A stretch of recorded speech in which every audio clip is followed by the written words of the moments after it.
प्यारे बच्चों नमस्कार। आप सभी लोगों का फिर से स्वागत है आपके इस चैनल में।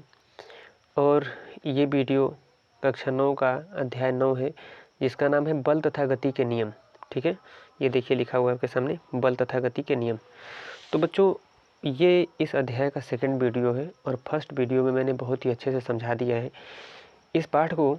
और इस पाठ में हम लोग समझे थे सबसे पहले उस फर्स्ट वीडियो में कि बल किसे कहते हैं, ठीक है, और संतुलित बल क्या होता है, असंतुलित बल क्या होता है। वो वीडियो लगभग आधे घंटे का है, बहुत ही अच्छे से मैंने समझाया है। यदि आपने वो वीडियो नहीं देखा है तो आप चैनल में वीडियो वाले सेक्शन में जाकर के वीडियो देख सकते हैं। मैंने बहुत ही अच्छे से समझाया इस चीज़ को। इस चीज़ को आप एक बार पढ़ेंगे ना तो आपको लगेगा कि इस तरीके से आपके स्कूल का टीचर भी समझाता नहीं होगा, ठीक है, ना ही ट्यूशन में लोग बताते हैं, कोचिंग में। तो एक बार अच्छे से पढ़ के देखिएगा, ठीक है। और चलिए हम लोग अब बढ़ते हैं सेकंड लेक्चर में। और सेकंड लेक्चर में हम लोग को बच्चों समझना है। और फर्स्ट वीडियो में ही मैंने समझाया था कि गैलीलियो का क्या भ्रम था, न्यूटन ने उसको कैसे दूर किया था।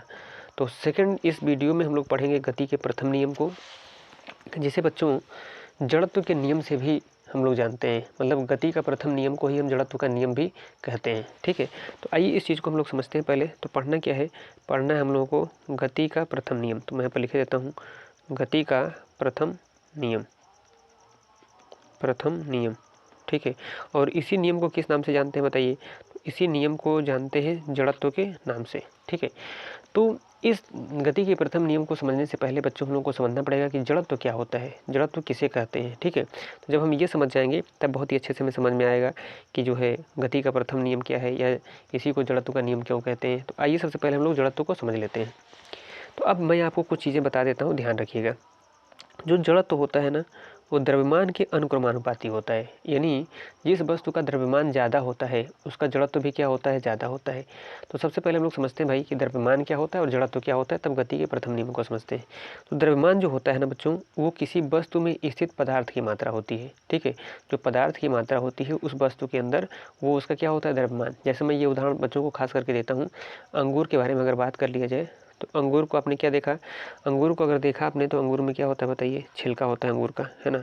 अंगूर का छिलका होता है, छिलका के साथ और क्या होता है अंगूर में, अंगूर का गूदा भी होता है ना। चलिए, अंगूर का क्या होता है, गूदा भी होता है, अंगूर का गूदा भी होता है। फिर अंगूर में शर्करा भी पाई जाती है। शर्करा का मतलब होता है मिठास, और थोड़ी बहुत मात्रा में पानी भी पाई जाती है। तो अंगूर जो इन चीज़ों से मिलकर के बना है, ठीक है, छिलके से मिलकर बना है, गूदा से मिलकर बना है, शर्करा से मिलकर के बना है, पानी से मिलकर के बना है। तो अंगूर का यही सब द्रव्यमान है, ठीक है। तो मैंने यही तो आपको समझाया था कि वस्तु में जो पदार्थ की मात्रा स्थित होती है, जो अंगूर है ना, यह अंगूर जिन जिन पदार्थों से मिलकर के बना है वही क्या होता है, द्रव्यमान होता है। ऐसे आप देख लीजिए, ट्रक को देख लीजिए, तो ट्रक में क्या होता है, टायर होता है, उसमें लोहा होता है, बहुत सारी चीज़ें होती हैं, वही सब ट्रक का क्या है, द्रव्यमान है। तो जो वस्तु है जिन जिन चीज़ों से मिलकर के बना हुआ है, जिन जिन पदार्थों से, वही उसका क्या होता है, द्रव्यमान होता है। तो मैंने वही चीज़ आपको यहाँ पर समझाया है कि द्रव्यमान जितना ज़्यादा होगा उतना ही ज़्यादा जड़त्व होगा, और द्रव्यमान जितना कम होगा उतना ही कम क्या होगा, जड़त्व होगा, ठीक है। तो अब सबसे पहले हम लोग समझते हैं कि जड़त्व होता क्या है। तो आइए समझते हैं इस चीज़ को। द्रव्यमान को तो मैंने बता ही दिया है आपको, और मैंने बोला है कि जो जड़त्व होता है ना, जो जड़त्व होता है वो अनुक्रमानुपाती होता है या समानुपाती होता है द्रव्यमान के। यानी द्रव्यमान ज़्यादा तो जड़त्व ज़्यादा, और जड़त्व ज़्यादा तो द्रव्यमान ज़्यादा, द्रव्यमान कम तो जड़त्व कम। तो इस चीज़ को समझाने के लिए मैं आपको ले चलता हूँ, देखिए इस स्लाइड में, और ध्यान से इस चीज़ को समझिएगा, ठीक है। तो देखिए होता ये है, जड़त्व में क्या होता है कि आपने देखा होगा कि हम क्या कर लें, देखा होगा कि हम अगर इस तरीके से क्या करें कि एक मान लीजिए ठेला गाड़ी है, एक उदाहरण से समझा रहा हूँ समझिएगा। एक ठेला गाड़ी है, ठीक है, ठेला गाड़ी तो आपने देखा होगा ना, जिस पे सामान बेचा जाता है रख करके। तो एक ठेला गाड़ी है और एक रेलगाड़ी है, ठीक है, एक रेलगाड़ी है। अब समझाता हूँ आपको, जरा तो समझिएगा। तो अगर हम ठेला गाड़ी को ढकेलने जाएँ तो ठेला गाड़ी को हम ढकेल पाएंगे, ठीक है, ठीक है, उसको गतिशील अवस्था में ला पाएंगे। लेकिन अगर रेलगाड़ी को हम ढकेलने जाए तो बताइए क्या रेलगाड़ी को ढकेल सकते हैं? तो रेलगाड़ी को हम ढकेल नहीं सकते हैं। क्यों नहीं ढकेल सकते हैं? क्योंकि जो रेलगाड़ी है ना, इसका बच्चों द्रव्यमान क्या होता है बताइए, इसका द्रव्यमान ज़्यादा होता है, मतलब इसमें लोहे की मात्रा ज़्यादा लगी होती है।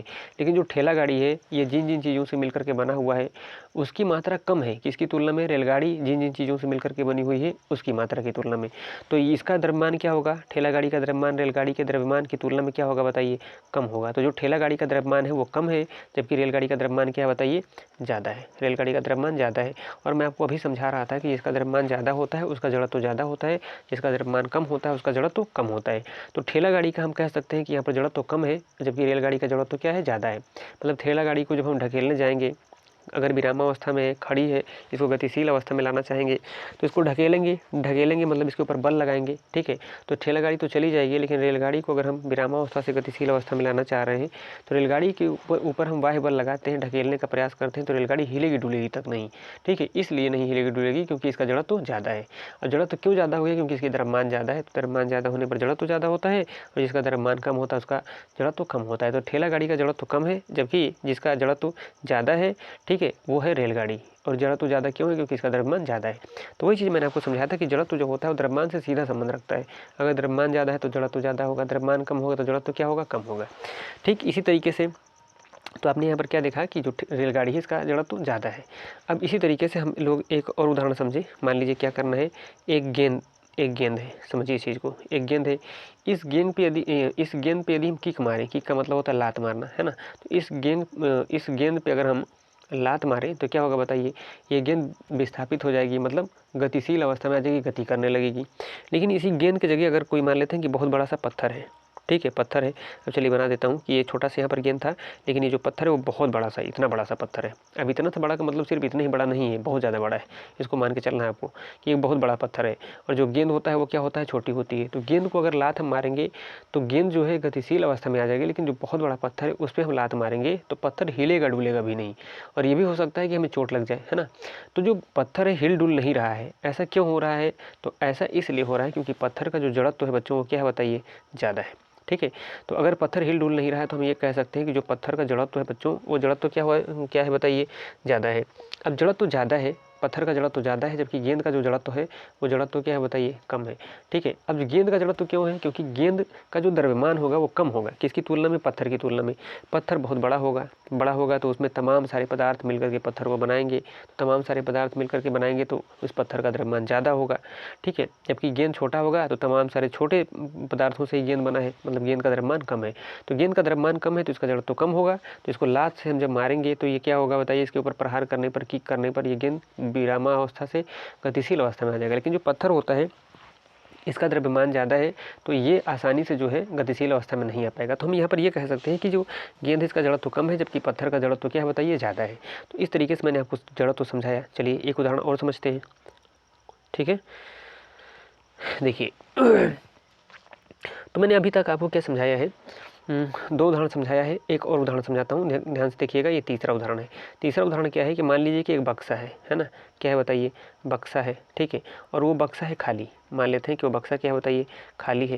लेकिन एक बक्सा ऐसा है जो भरा हुआ है, ठीक है। एक बक्सा ऐसा है बच्चों जो भरा हुआ है।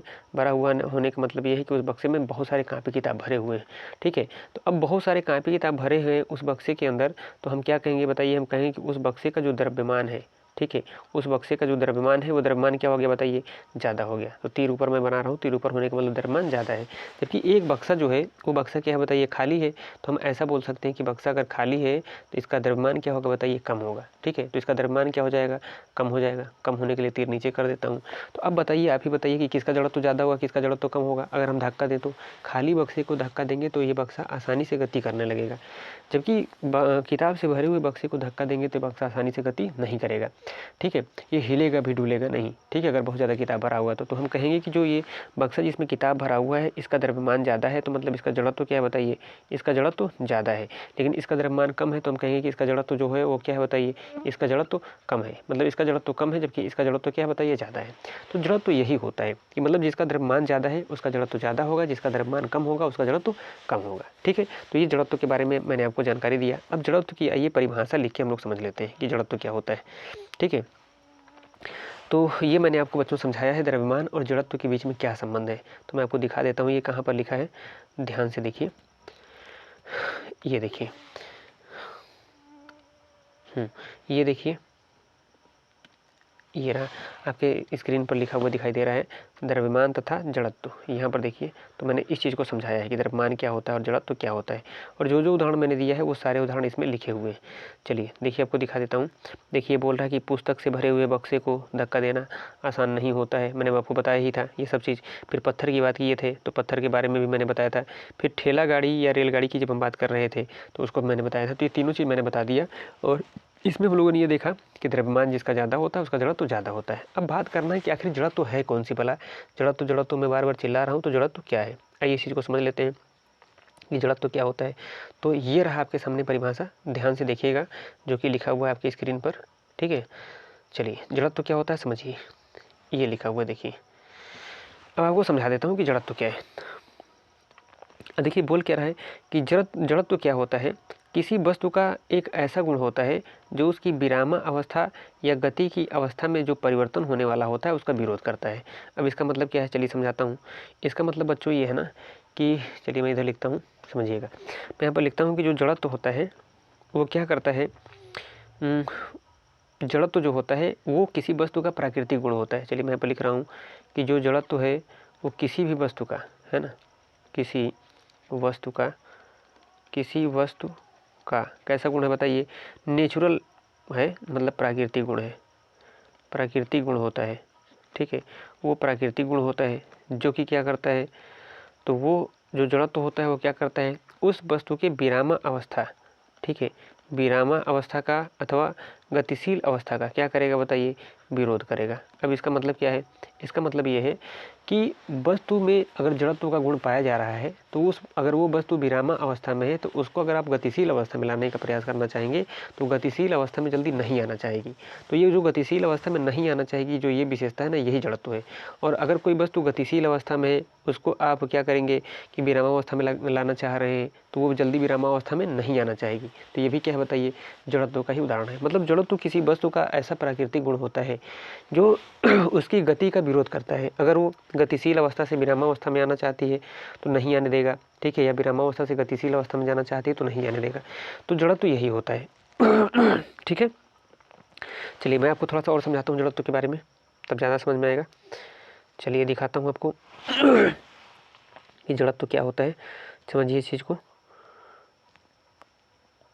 तो मैं आपको बता देता हूँ जड़त्व के बारे में कि थोड़ा सा इस चीज़ को ऐसे भी समझ सकते हैं। चलिए देखिए, तो जड़त्व के बारे में हमने क्या देखा कि जड़त्व जो है वस्तु का गुण, किसी वस्तु का प्राकृतिक गुण होता है।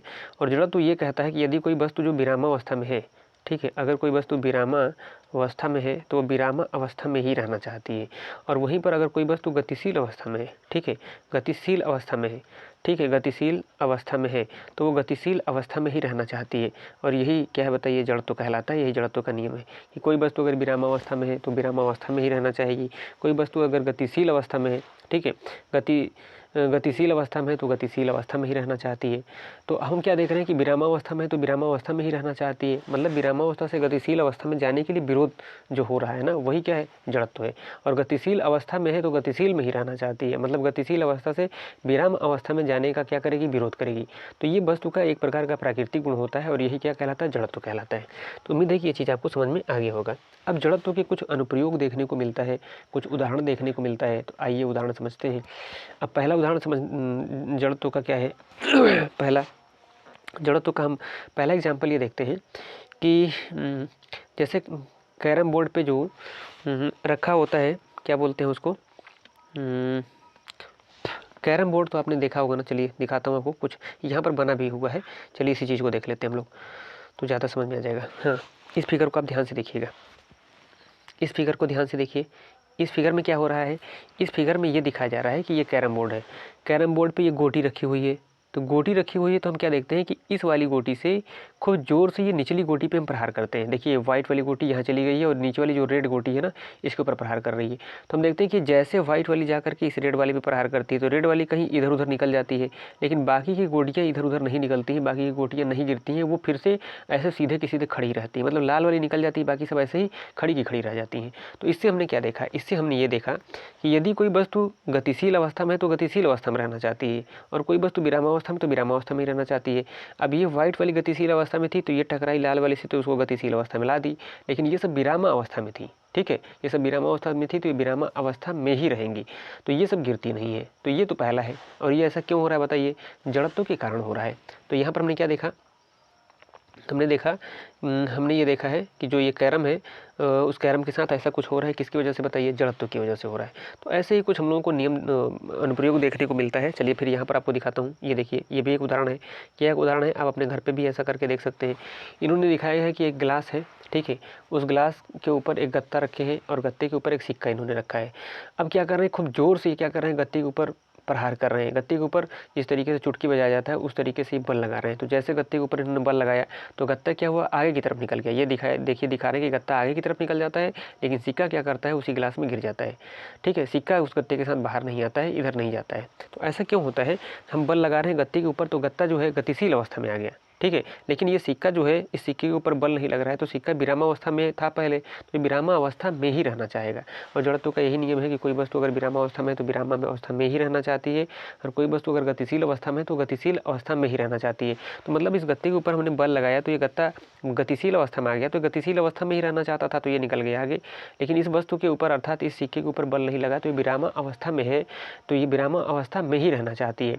तो विरामावस्था में ही रहना चाहती है तो ये गत्ता तो निकल गया आगे, तो ये विरामावस्था में ही रहेगी, तो ये क्या होगी बताइए, गत्ता के इधर चले जाने की वजह से गिलास के अंदर नीचे गिर जाएगी। तो ऐसा क्यों हो रहा है, ऐसा हो रहा है जड़त्व के कारण, कि जड़त्व के कारण ही ये सिक्का जो है वो गतिशील अवस्था में नहीं, विरामावस्था में, तो विरामावस्था में ही रहना चाह रहा है, इस वजह से सिक्का नीचे गिर जा रहा है। जबकि ये गतिशील अवस्था में तो गतिशील अवस्था में ही गत्ता रहना चाह रहा है, इसलिए गत्ता निकल जा रहा है आगे। ठीक है, तो ऐसा हो रहा है जड़त्व के कारण। तो इस तरीके से हमने जड़त्व के अनुप्रयोग देखे कि सिक्का किस तरीके से गिलास में गिर जाता है, और फिर हमने देखा कि कैरम से जो गोटी है वो एक ही गोटी इधर उधर जाती है, बाकी गोटियाँ ऐसे ही रह जाती हैं, क्योंकि बाकी गोटियाँ विरामावस्था में थी तो विरामावस्था में ही रहने का प्रयास करती हैं। तो ये जड़त्व के बच्चों क्या है बताइए, अनुप्रयोग है। अब कुछ अनुप्रयोग के बारे में आपको और समझा देता हूँ, ध्यान से देखिएगा। चलिए, तो मैं आपको समझाता हूँ जड़त्व के कुछ और अनुप्रयोग। तो जड़त्व का जो पहला अनुप्रयोग है, वो पहला अनुप्रयोग ये है कि आपने देखा होगा कि जब हम किसी मोटर गाड़ी में बैठते हैं, है ना, मोटर गाड़ी में जब हम बैठते हैं तो मोटर गाड़ी में बैठने पर क्या होता है कि मोटर गाड़ी में जब हम बैठते हैं तो जो उस गाड़ी को चलाने वाला जो ड्राइवर होता है, ठीक है, वो ड्राइवर जो होता है, वो ड्राइवर क्या करता है, देखिए ड्राइवर, तो वो ड्राइवर क्या करता है कि अब मान लीजिए उस गाड़ी में अगर हम बैठे हैं तो ड्राइवर अगर गाड़ी को अचानक से चला देता है, तो अगर गाड़ी को अचानक से चला देता है तो हम क्या देखते हैं कि हम पीछे की तरफ झुक जाते हैं, पीछे की तरफ। ठीक है, अचानक से जब क्या करेगा, उस गाड़ी को चला देगा, तब चला देता है, चलिए मैंने लिख दिया यहाँ पर कि जब अचानक से गाड़ी को चला देता है तो हम किधर झुक जाते हैं बताइए, पीछे की तरफ झुक जाते हैं। लेकिन होता यह है कि जब गाड़ी चल रही होती है और वही ड्राइवर क्या करता है, अचानक से ब्रेक लगा देता है, गाड़ी में जब ब्रेक लगा देता है तो हम क्या करते हैं बताइए, आगे की तरफ झुक जाते हैं, है ना, आगे की तरफ झुक जाते हैं। और देखिए सीट बेल्ट का यहाँ पर महत्व है, बहुत सारे लोग गाड़ी में चलाते हैं, गाड़ी में बैठते हैं तो सीट बेल्ट होता है तो सीट बेल्ट नहीं बांधते हैं। तो सीट बेल्ट लगाने से यही लाभ है कि अगर आप सीट बेल्ट लगा करके बैठे हैं सीट के ऊपर ना, तो अगर ड्राइवर ब्रेक लगाता है तो आप आगे की तरफ ऐसे झुकते हैं। ठीक है, तो जब सीट बेल्ट रहेगा तो वो आगे की तरफ आपको ज़्यादा झुकने से रोक लेगा। अगर सीट बेल्ट नहीं तो आप ज़्यादा आगे झुक जाएंगे, तो अगर आगे दूसरी सीट है ना तो उस सीट के लोहे वोहे में आप लड़ सकते हैं, तो फिर आपका कुछ फूट सकता है, नाक या मुंह या दांत टूट सकता है। तो सीट बेल्ट क्या करता है, इस तरीके से क्या करता है, बचा लेता है। तो सीट बेल्ट जरूर लगाना चाहिए जब गाड़ी में बैठे। तो हमने क्या देखा कि जब ड्राइवर क्या करता है, अचानक से गाड़ी को चला देता है तो हम पीछे की तरफ झुक जाते हैं, और जब अचानक से गाड़ी में ब्रेक लगा देता है तो ब्रेक लगाने से क्या होता है, हम आगे की तरफ क्या हो जाते हैं बताइए, झुक जाते हैं। तो ऐसा क्यों होता है, तो ये होता है बच्चों जड़त्व के कारण। अभी इस चीज़ को मैं आपको समझाऊंगा कि ऐसा क्यों होता है। तो ये इसका पहला अनुप्रयोग है। अब ये दूसरा अनुप्रयोग देख लेते हैं कि दूसरा अनुप्रयोग क्या है। दूसरा अनुप्रयोग ये होता है बच्चों कि हमारे घरों में क्या होता है, आपको पता है ना कि जाड़े के दिन में हम लोग कंबल ओढ़ते हैं, तो कंबल में क्या होता है कि बहुत सारे धूल भर जाता है जब, तो कंबल से धूल को निकालने के लिए उसको क्या करते हैं, बाहर ले जाते हैं और कंबल के ऊपर डंडे से प्रहार करते हैं, और जब डंडे से प्रहार करते हैं तो धूल क्या होता है, अलग हो जाता है। ठीक है, तो हम ऐसे लिख सकते हैं यहाँ पर कि कंबल से धूल का निकलना, धूल के कणों का निकलना, ऐसे लिखेंगे तो ज़्यादा बढ़िया रहेगा, धूल के कणों का निकलना, कणों का निकलना। ठीक है, तो ये भी जड़त्व के कारण ही होता है। अभी समझाऊंगा कि कैसे निकल जाता है।